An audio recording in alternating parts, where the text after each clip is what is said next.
So the idea with class folders is that inside my Google Drive, on my computer and on drive.google.com, I've set up a folder for each one of my preps, and in that I've set up a folder for each one of my students, and I've shared this particular folder with that student.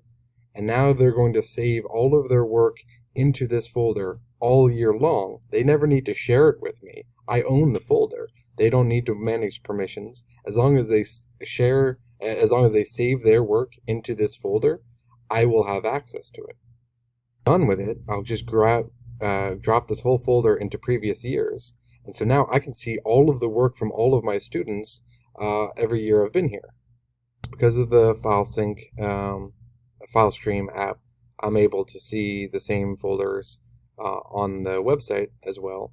And that allows me to grade it through this website if I'm seeing their work, or I can just access it right from my computer here and see the same things.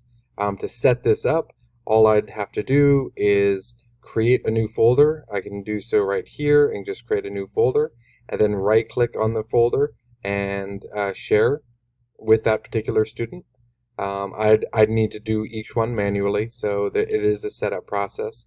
But I just do it once at the beginning of the year and share it with that student. And then the student needs to go to Shared with Me, find the folder that I've shared with them, right click on it, and add to my drive. That way they can see it on their own computer. Otherwise, they wouldn't see it pop up here, and they wouldn't be able to save stuff to it. It's read-only until they accept and add to my drive. Then on my drive, you'd see that folder pop up. Into sending out folders individually for each student, I also set up a shared folder, and this I just get a shareable link. So if I share this, anyone with the link can view these files. And then I copy this link and post it to my portal. This is a view only, so this is a great way for me to distribute files, and then the students will make a copy if they want to fill something out into their own folders to work on.